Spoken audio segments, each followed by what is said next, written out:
not the governor and the lieutenant governor of the state jumping to conclusions, throwing their own citizens under the bus to score political points. Not that. That would be career ending in the regular times.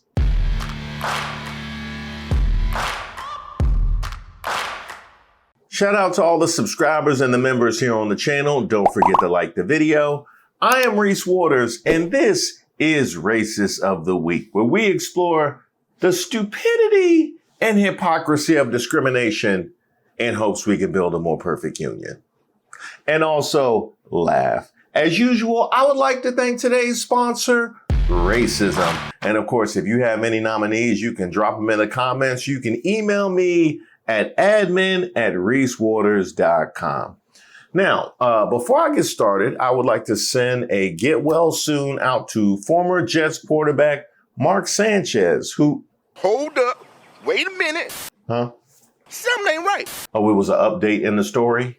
Former New York Jets quarterback Mark Sanchez is facing misdemeanor charges after an alleged drunken fight with a truck driver. I'll be following the medic to Eskenazi. Patient's critical right now. Police say Sanchez approached a 69-year-old truck driver in the loading dock of a downtown Indianapolis hotel. The driver told police Sanchez smelled of alcohol and his speech was slurred. Court records say Sanchez climbed into the truck and prevented the driver from calling for help before there was a fight, and Sanchez shoved the driver. Sanchez ended up pepper sprayed and stabbed multiple times after the driver told police he thought to himself, "This guy's trying to kill me." This is a situation that didn't need to happen and should not have happened. The allegations involved here involve a 38-year-old former professional athlete becoming involved in a physical confrontation with a 69-year-old man who is just attempting to do his job. Sanchez, who played 8 seasons in the NFL, was in Indianapolis to be part of the broadcast team. Hey, y'all don't got to use all them Washington photos.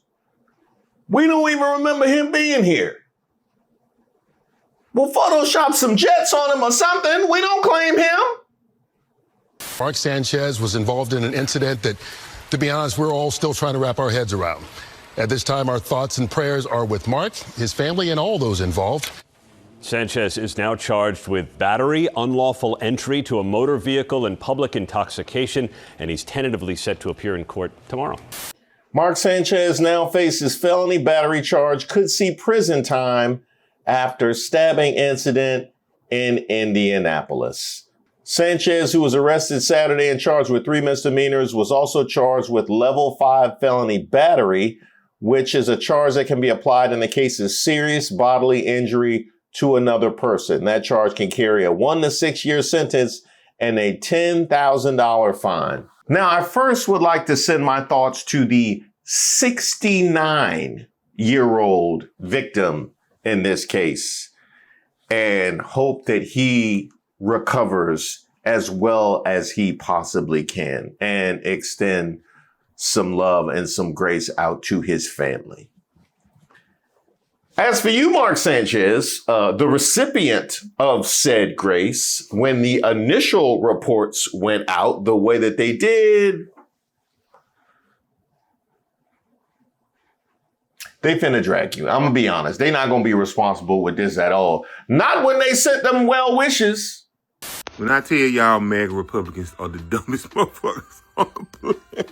Rough time for Mark Sanchez. Y'all know who Mark Sanchez is.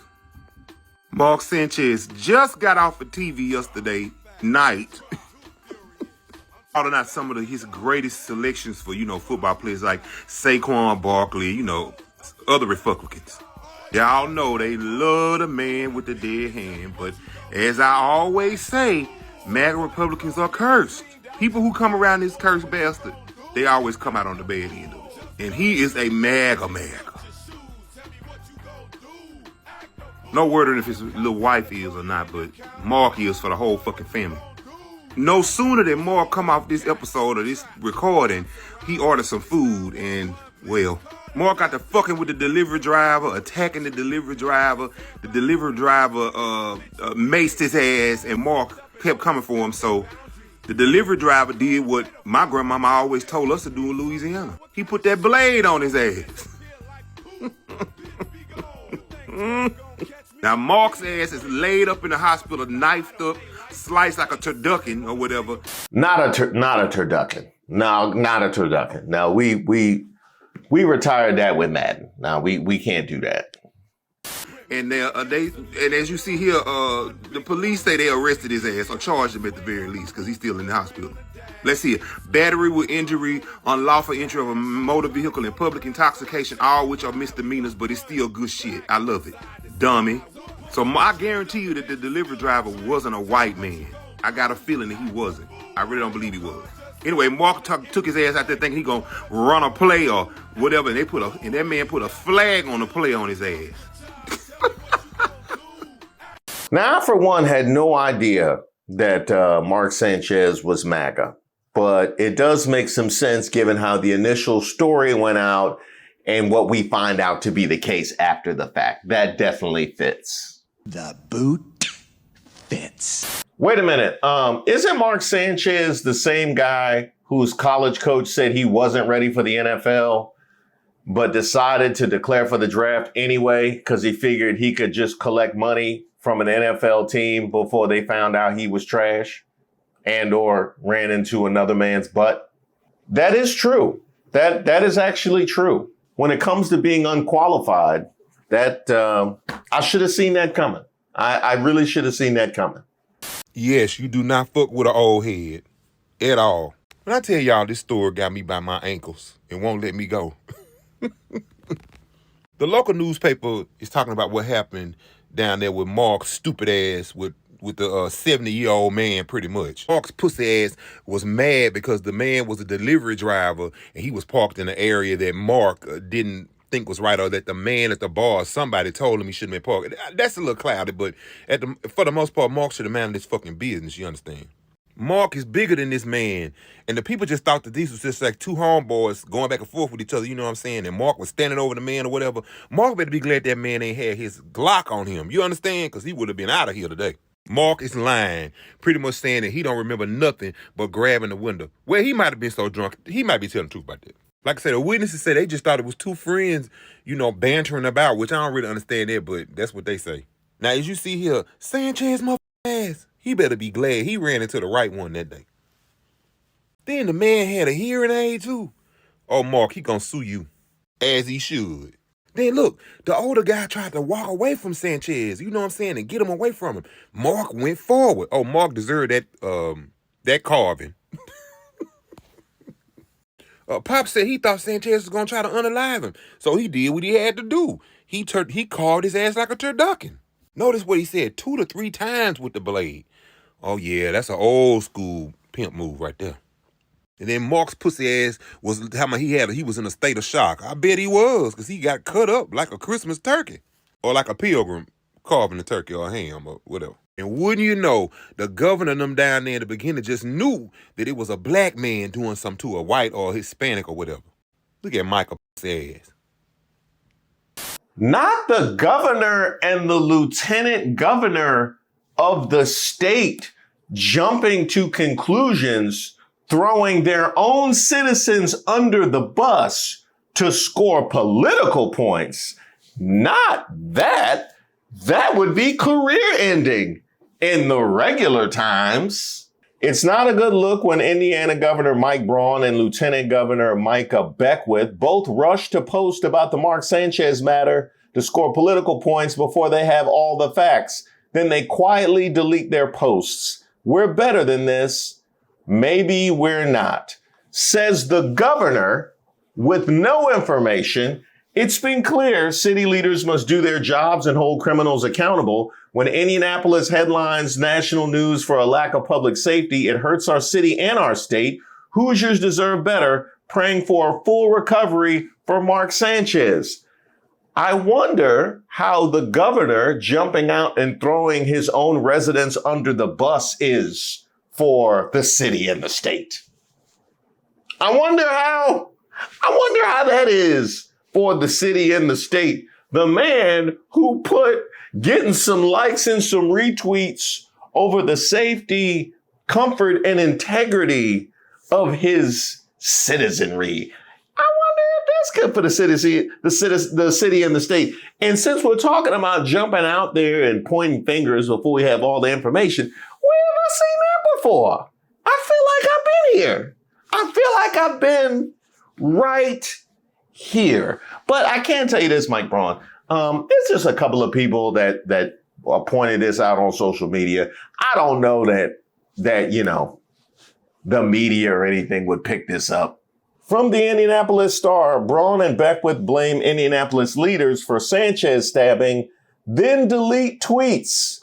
Several top state and local Republicans were quick to criticize Indianapolis leaders for Mark Sanchez's stabbing on October 4th, one calling for state intervention before the former NFL quarterback was charged in the conflict. Now, here's a question, because you clearly wanted to make a point with your initial tweets, and that narrative was proven to be incorrect. So is this the part where we just sit and wait for something to fulfill your narrative and you go back with the same thing as if that never happened? That's the world that we live in at this point in time. Integrity on zero. But we're actually not here for Mike Braun because his offense doesn't rise to the level of irregular in MAGA world. But for some, just intimating who was responsible wasn't enough. They had to go that extra step. And by step, I mean the step that's allowed in the NBA, like a crab dribble from Victor Wembanyama, like from half court all the way into the lane. Said Dan Dakich of Outkick, Sanchez or anyone being stabbed downtown Indy should not be a surprise. We have a ton of fatherless and armed African-American kids descending on downtown Indy every weekend. If that offends you, F off, as the chief of police Bailey and Reverend Harrison have told you this. That's right. That's right. Whenever Mark Sanchez climbs out from under this, he's going to hate that you called him a father African-American child. That was too far. You know, you call the man a fatherless African-American kid.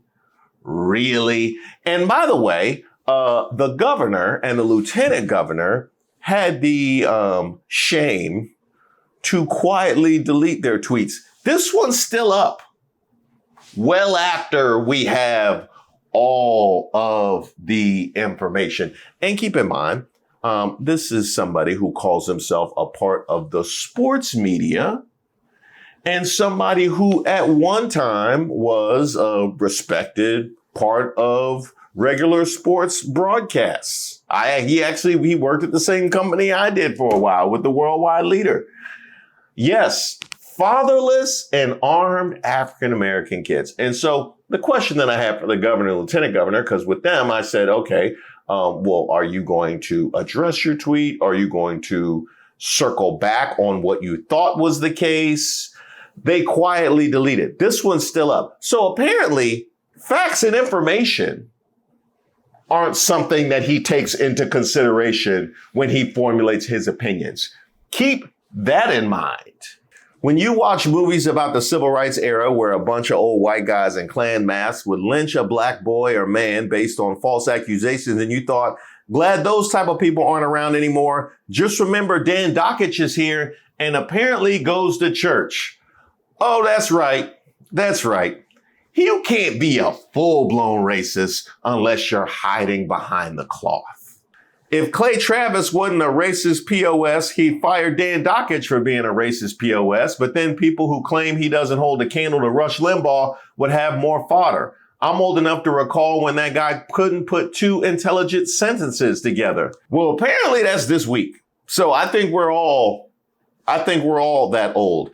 As far as Clay Travis, he is the owner of the outlet for which Dan Dakich works at this present moment in time.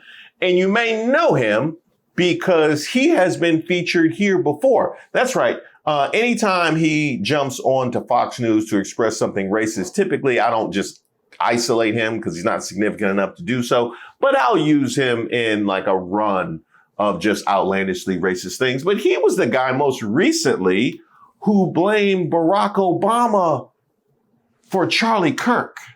I am tired of hearing people say, like Barack Obama did, like Hillary Clinton did, oh, we condemn this violence. Guess what?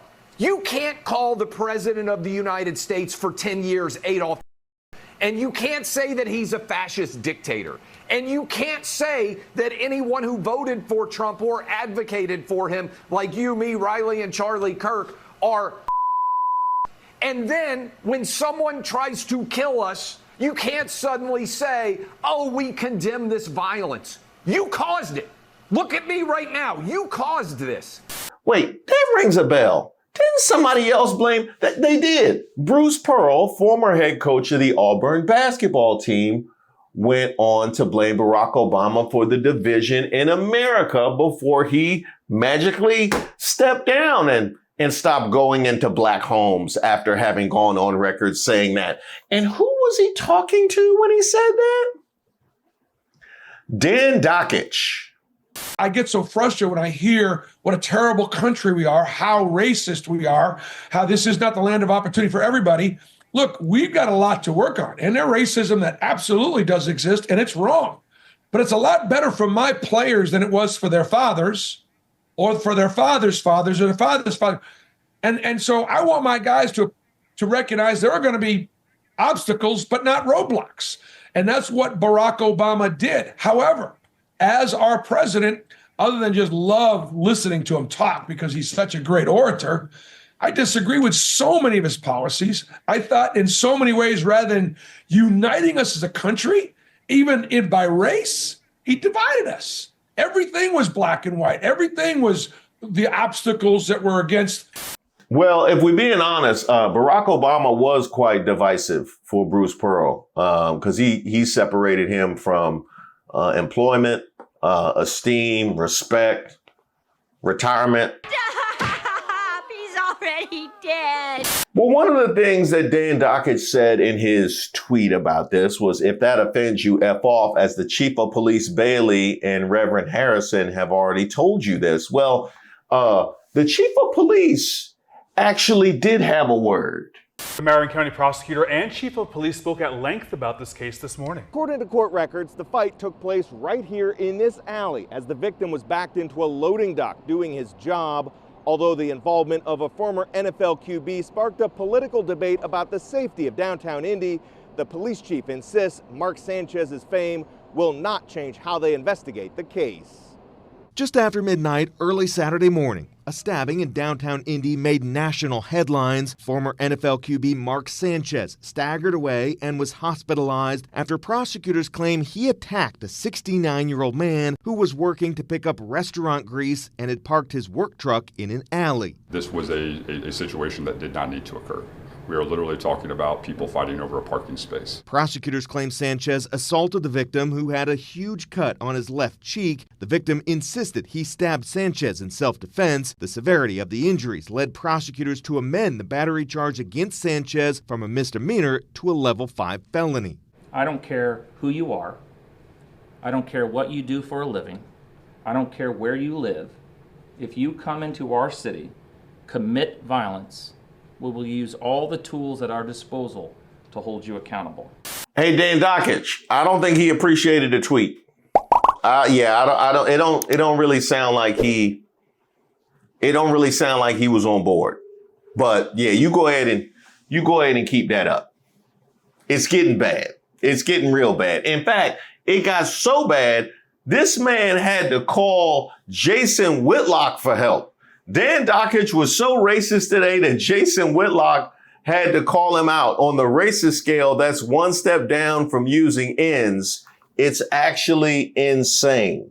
Dan Dakich posted, "Yo, Jason Whitlock," and added Jamel Hill, "I tell no lies, period," to which Jason said, "Dan, I grew up in Indy. I'm quite aware of the problems in Indianapolis. Misapplied in the Sanchez situation. I'm a supporter. Nothing wrong with being wrong." Raise your hand if you thought Jason Whitlock was a supporter. Yeah, we all knew we know how he likes to get down. Now, if you just want to explore the studio space of this corner of our sports media, your racist sports fan, let's see what takes can we collect. Most recently upset that there wasn't more deference shown to Charlie Kirk by the NFL. That's what he was doing before he decided to glom on to the Mark Sanchez case to push his agenda. It's amazing how much hate is inside these little liberals. All these white guys cheered loudly for a drug-addled woman beater at an NFL game a few years ago, yet they show their hate towards a man that attempted to bring discourse. Cowards, plain and simple. A drug-addled woman beater. I wonder which one he was going for there. No matter. Maga says to NFL, kneel and we will stop watching. Maga now says, we demand Charlie Kirk moments for all the games. Oh, don't forget, Maga also says, go woke, go broke.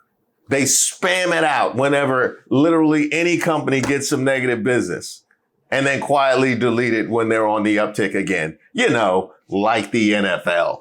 What other? Oh, I got one for the racist sports fan. Caitlin Clark. Oh, that's a good one. So a girl gets her ass beat, whatever her name is, Collier, and now she's bitching, whining, and moaning about the leadership in the league, and you all think that it's great. Really? The league officiating is terrible, blah, blah, blah, blah. Yeah, I didn't hear none, zero, zip of these people bitching, whining, and moaning when Caitlin Clark was getting knocked around. I didn't hear any of the bitching, whining, moaning by this Collier girl and coaches and anybody else when the angry lesbians were beating the living crap out of Caitlin Clark on a nightly, almost game-by-game basis. All of a sudden now, it's affecting you. And now you got your ass beat, little Collier or whatever your name is. And now the officiating's bad. Now we're going to rat out personal conversations. Now it's the league's fault. This is typical. These women are the worst. They are the worst. And you all are buying into it. Pay attention a little bit, would ya? You gotta love the angry lesbians. Yeah. I think they're going to turn that into a series on Fox News. Okay, so let me get your logic straight. So because you didn't hear, I don't know what they did or didn't do, and neither do you, because you don't even know the people's names. Nafisa Collier, I believe, is who you're referring to, who last spoke up about the leadership of the WNBA. I'll help you with that one. So seeing as how you don't follow this at all, you just saw an opportunity to take a shot at a black woman. Let me ask you this, and this is just straight logic. You don't even have to know anything about the WNBA. How does denouncing her coming out in defense of all WNBA players help Caitlin Clark?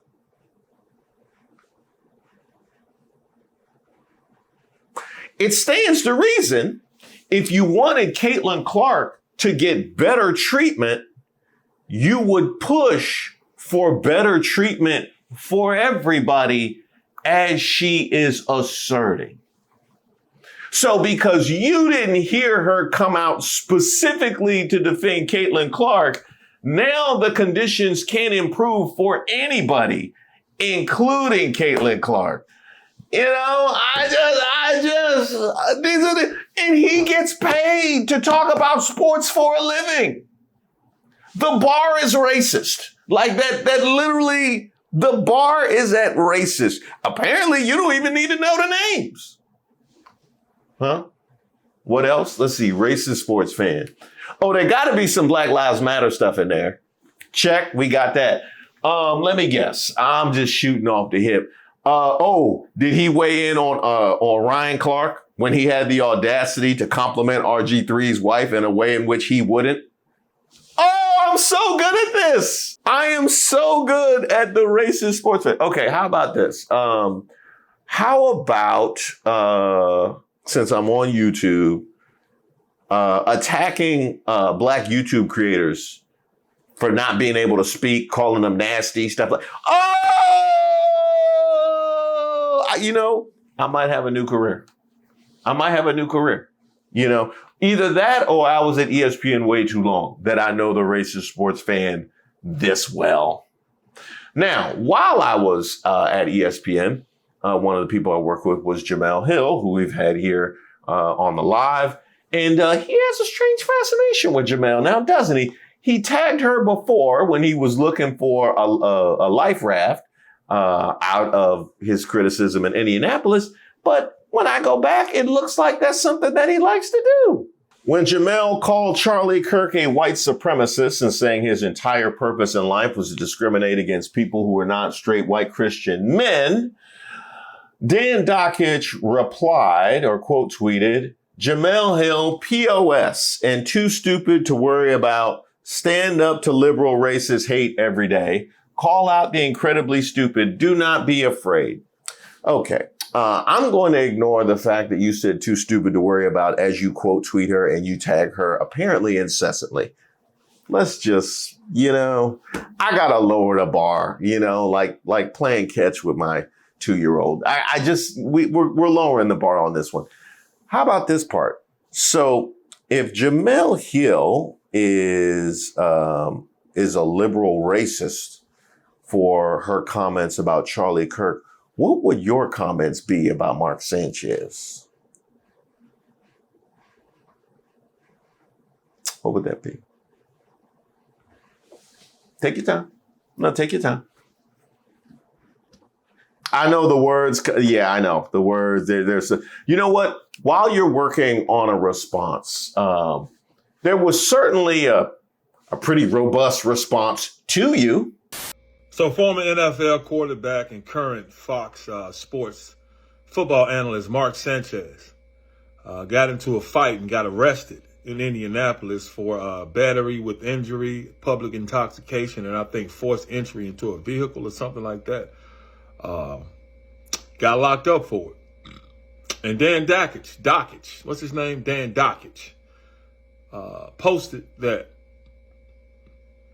Sanchez and anybody else getting arrested basically shouldn't come as any surprise because, as he says, that tons of fatherless African-American youth descend on downtown Indianapolis every weekend. And just say that's the truth. Just say that's the truth. That doesn't have anything to do with what Mark Sanchez did. He did that, allegedly. That stat has nothing to do with this situation. But see, that's the perch of privilege that Dan Dakich sits on, that he can attack the magically melanated, AKA black, AKA African-American community without any repercussions. That's the comfortability he has. Because we didn't have anything to do with that situation, but now he's changed the conversation. Now it's us getting at him instead of talking about Mark Sanchez. Almost as giving Mark Sanchez a pass for what he allegedly done. Because as he says it, tons of African-American, fatherless African-American children come down there every Saturday. I don't live in Indianapolis. I live in Memphis. So I know the narratives that are spun about Memphis. So I don't know about what's going on in Indianapolis. I do know that Mark Sanchez is not an African-American fatherless man. And I'm assuming that the person he got into it with, allegedly, is not a young African-American fatherless young man. But yet Dan Dakich made it a point to insert our community into this story when we have nothing to do with this story.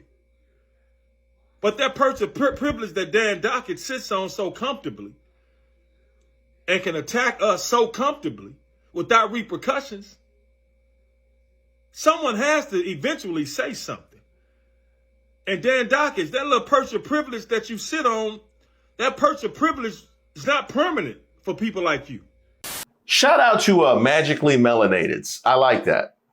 Made me feel all warm and fuzzy inside. That was well stated. And I would also like to restate something that I most recently said with the Monkey Happy Birthday song down in Florida. You know it's bad when you lose the white people. There are people with very big followings, very public figures, who released statements and gave their thoughts on the whole situation. And their responses were reckless. So reckless. Dan Dakich, for example, he blamed this on fatherless, armed African Americans. Let that marinate for a moment. Without knowing any details, that is what he blamed this on. It was Mark Sanchez. You need to blame it on him. It is reckless for these people with these large followings to comment before they know more details. I've not seen where he's corrected his statement. I've not seen where he's apologized to the African American community. But you need to do better. Our politicians in the state of Indiana also commented without knowing details. They have at least been responsible enough to delete their comments. But seriously, we need to do better. If you don't know information, don't speculate. Don't release it out there, because that's just creating a dangerous situation. These kinds of assumptions and these kinds of stereotypes and this kind of societal perception can be extremely dangerous. And it is exactly the reason why I rebel so hard against respectability politics.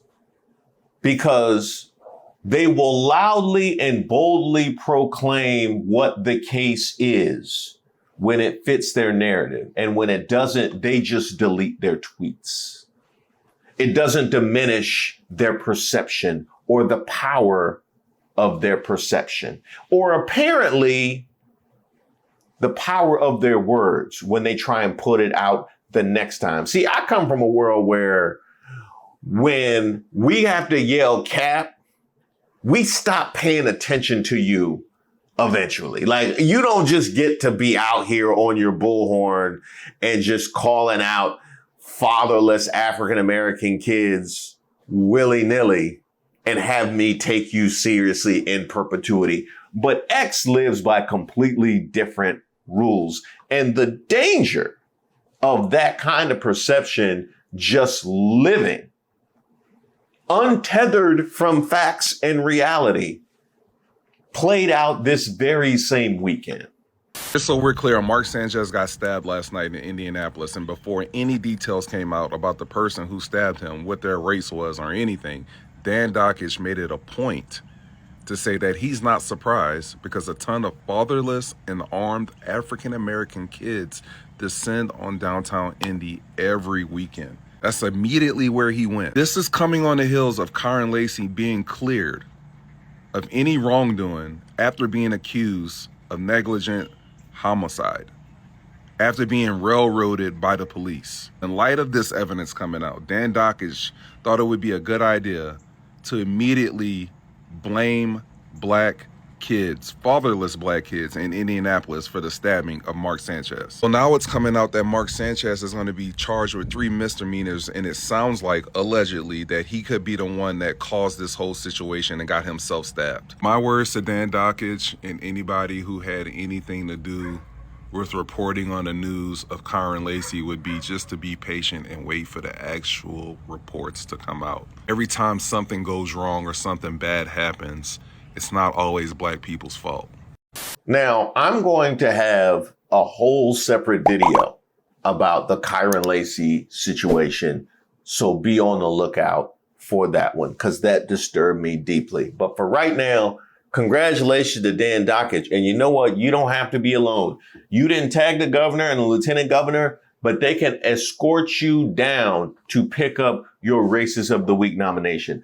I'm going to send it to downtown Indianapolis and leave it in the hands of some fatherless African-American kids. They'll be kind.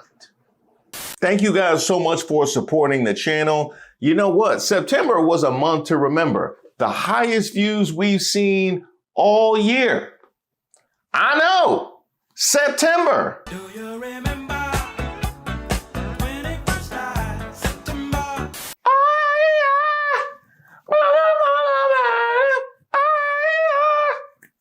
Put up on the bed. Huh? Do I know the lyrics? I don't even think they know the lyrics. Wrong. And they told me September was a low month for YouTube. You know, kids are going back to school, parents are getting back into the swing of work. Not on my channel. It's for that reason I'm always going to remember September. Huh. My anniversary was in September? It was, wasn't it? I'm gonna have to get rid of this section. As I was saying, September, what a beautiful time for love.